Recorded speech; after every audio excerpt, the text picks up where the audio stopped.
Hello class, welcome to the Chapter 5 presentation. This week we're going to be looking at victims within the criminal justice system and looking at the science of victimology. So these are your learning objectives for this week. You're going to assess the role of the just world hypothesis within victim blaming, explain how routine activities theory and lifestyle theory help to understand why people are victimized, compare and contrast the different typologies of crime victims, summarize the different rights that crime victims have, discuss how legislative efforts have improved the rights of crime victims, and then you're going to describe the extent of victimization within the United States. So let's go ahead and get started.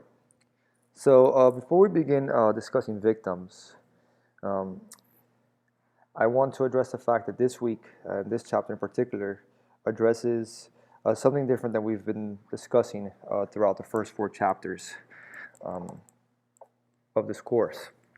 So for example, in the last chapter, we discussed theories of crime when we looked at criminology.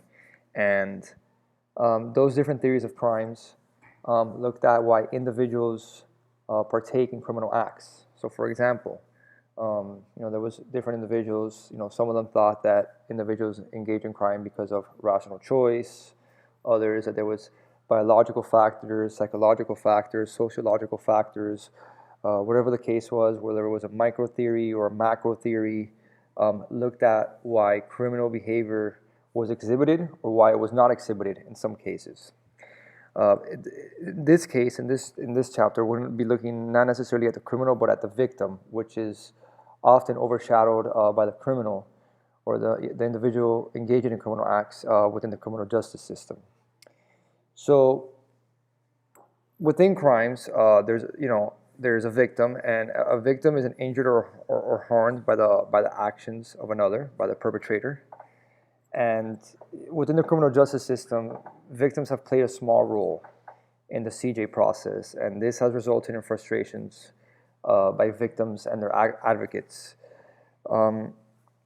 As you will see towards the end of this discussion and chapter, the criminal justice system can actually make the trauma exhibited by victims worse than it already was.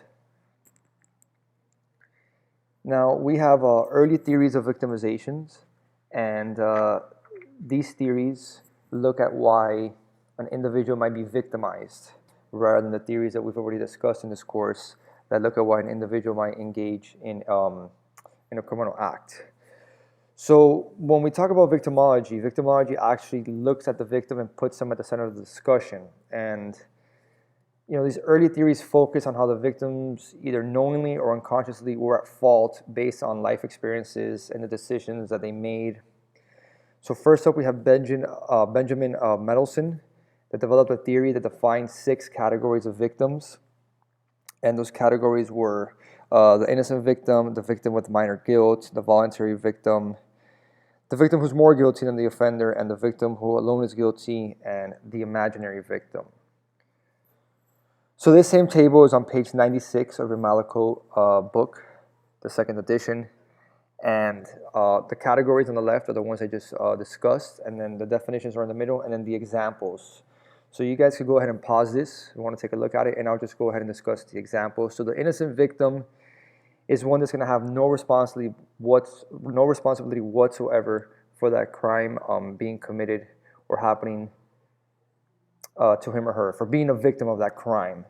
So this is what we call institutionalized victims, right? Like people that are mentally ill, children, or those who are attacked while they're unconscious. They have no control of what could happen, so they're completely innocent.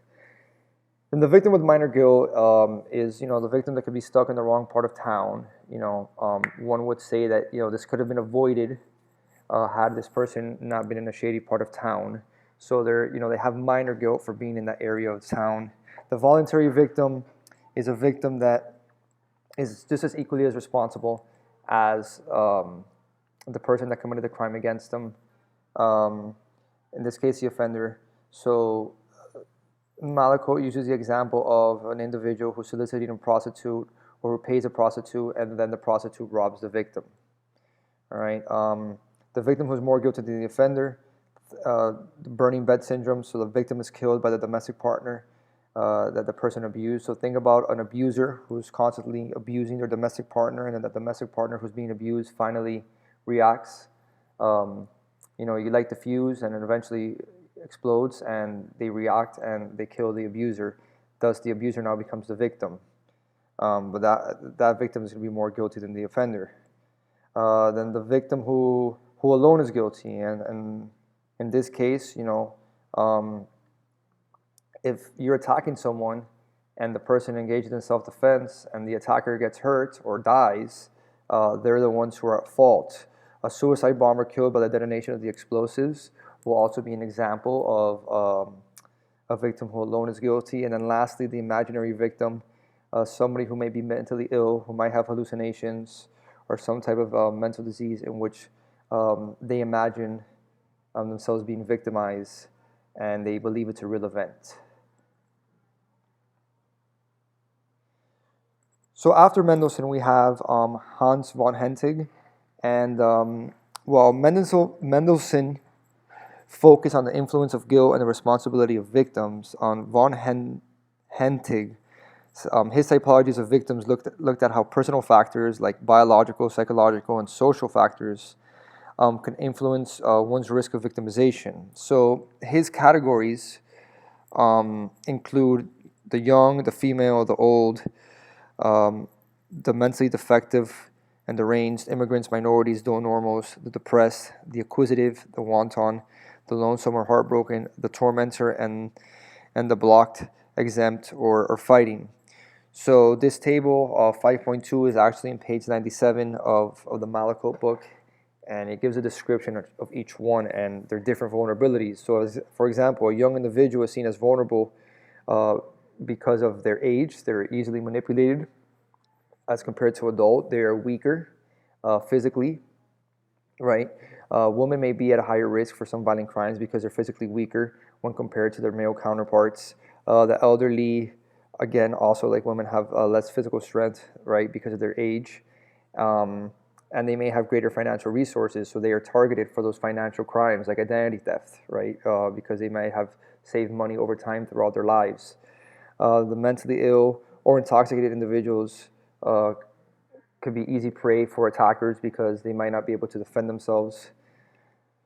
Immigrants, anything, within a new environment, the culture is different, the language may be different, they're having a difficult time being acculturated, may place someone at risk of victimization, or the fact that it may be an illegal alien, not have documentation. If they're victimized, they might not want to report the crime to police due to the fact that they might be in fear that their immigration status might lead them to be deported. So they might think that the police might help them, but then ICE might come down the road later and deport them. So I'll let you read the rest and pause this, but those are just some examples of why von Hentig theorized that these individuals, or these type of individuals, these characteristics that these individuals display will lead to a higher chance of being victimized. So let's go on to the just world hypothesis. So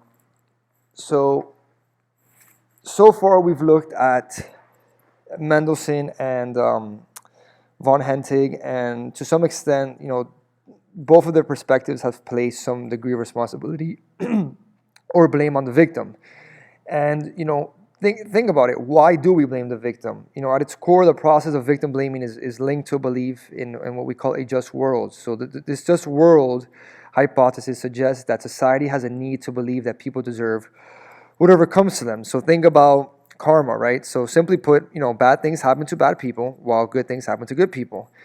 And under these assumptions, if a bad thing happens to someone, then that person, must be at fault for his or her own victimization because he or she is what, because of he or she is what he or she does, what they deserve, not sure I worded that correctly, right? But just think of karma, right? If a bad thing happens to a bad person, it's probably because they deserve it. So a just world hypothesis will, lead many to think that they're safe because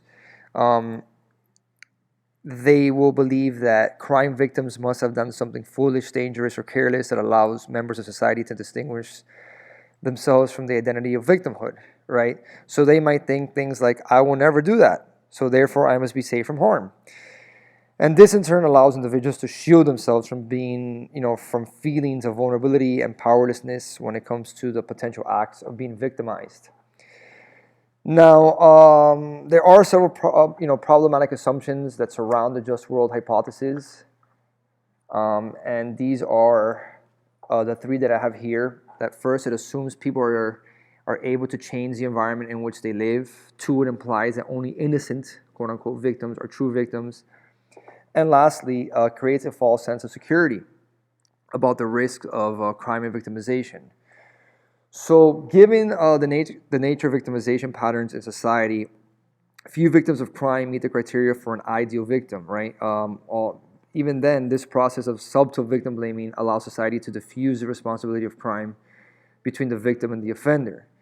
So, think for yourselves, right? A woman that may be battered may be asked, why do you stay? Or they may be given the message that, I wouldn't put up with that. A rape victim, might be asked, what were you wearing? Or why did you let him come into your apartment if you did not want to engage in those activities?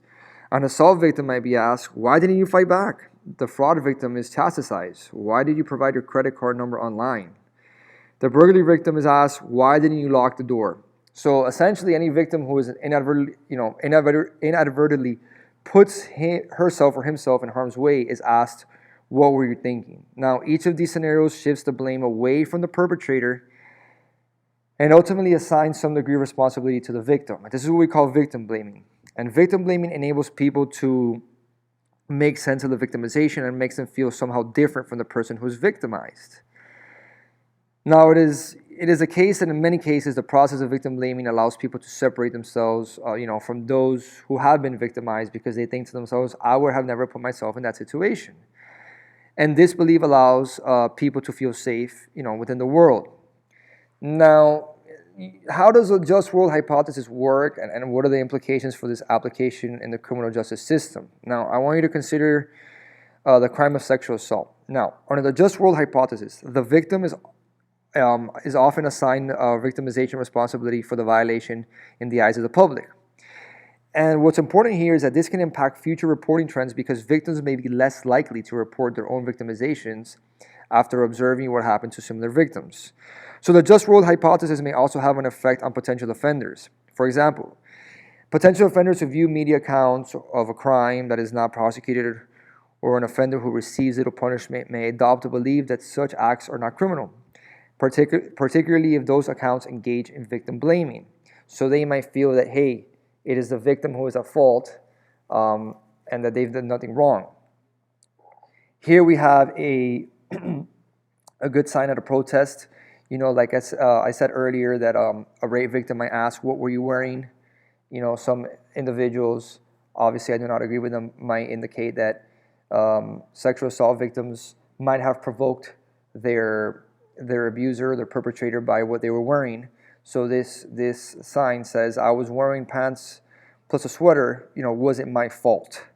And this is obviously indicating that young ladies or any sexual abuse victims are not the ones that provoke the offender. So to stop blaming the victims. Now we're going to look at two different theories. First, we're going to look at routine activities theory. This was made by Cohen and Felsen, two criminologists. This crime, what it did was looked at time and space, and when three elements converge in that, at the same time in that same space, crime is likely to happen. So these two researchers theorized that when someone who is interested in pursuing a criminal action, so a motivated offender, then you have a potential target is available, and the absence of a capable guardian to deter any crime from happening. When those three things meet in time and space, a crime will potentially happen. Now, this theory was originally theorized for property crimes, the risk of victimization in property crimes. So think about it. If individuals were at work or out enjoying events in the community, they were less likely to be at home to guard their property against potential victimization, and burglary was more likely to result. So the target was the home. The capable guardian were the individuals. They were not at the target. They were not at the home, and now the motivated offender could enter the home and commit a burglary because the guardians are not there to protect their home. This theory has been used, to understand a variety of different forms of crime, particularly in relation to demographic differences in victimization. So, for example, research that is motivated by this theory tells us that girls are at greater risk of cyberbullying than boys, even though boys engage in similar risky online behaviors, while minority women are more likely to experience risk of victimization when riding public transportation, and neighborhood factors can also have an effect on the odds of women's victimization. Men are more likely to experience increased risk of violent victimization because they go out at night, and women have a greater risk of theft based on increased shopping activities. So these routine activities that people engage in, and while they're engaging in them, might leave them, without capable guardians, and put them at the same time and place as a motivated offender, meaning that all those three elements will be combined for a crime to occur. So the example I gave in class, let's say, is someone has their phone on their desk and they're next to their phone. They are the capable guardian of that phone, right? And somebody else is observing that phone. If the person gets up, the owner of the phone gets up and leaves the phone on the desk and nobody else is watching, there's no more capable guardians, and the target is still there, which in this case would be the phone, then the motivated offender would grab it. Let's go ahead and look at lifestyle theory. So similarly to routine activities theory, lifestyle theory seeks to relate the patterns of one's everyday activities to the potential of victimization. So like I said earlier about routine activities theory, that one was initially designed to explain victimization of property crimes. This theory of lifestyle theory was developed to explore the risks of victimization from personal crimes, right? So research on lifestyle theory suggests that people who engage in risky lifestyle choices place themselves at risk of victimization. So based on one's lifestyle, one may increase the risk for criminal opportunity and victimization through both an increased exposure to criminal activity and an increased exposure to motivated offenders. Now, crime is not the only factor that can place people at risk for victimization. Nonviolent deviant behaviors nonviolent deviant behaviors, mental health status, and substance use can increase the potential for victimization. So, for example, any of those, right? Substance abuse can make you more vulnerable. Let's say if you're engaged in substance abuse and you're committing robberies or even burglaries in order to support your drug habit, you may be the victim of a crime because while you're breaking in, you may be assaulted, by the owner or whatever the case is, or if you try to snatch someone's purse and they go after you and you end up getting beat up, you are now the victim of another crime, but because you put yourself at that risk by trying to obtain a way to finance your drug habit. So the example I like to give for the lifestyle theory is, for example, a drug dealer, right? A drug dealer who gets robbed. So a drug dealer engages in a risky lifestyle because they're usually going to have drugs on them and cash on them. Now, some drug dealers might carry a weapon because they know the increased risks. So a drug dealer has a higher chance of being robbed, for example, because individuals know that they have something of value, which is the drugs, which could be stolen from them and then later sold for a profit, or actual cash. Prostitution, for example.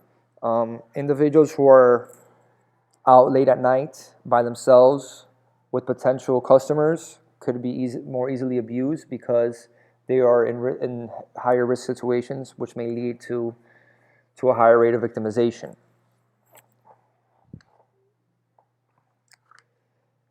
So now we're going to discuss the history of victims' rights. I I'm going to pause it right here and make this part 1, and then we'll go on to part 2.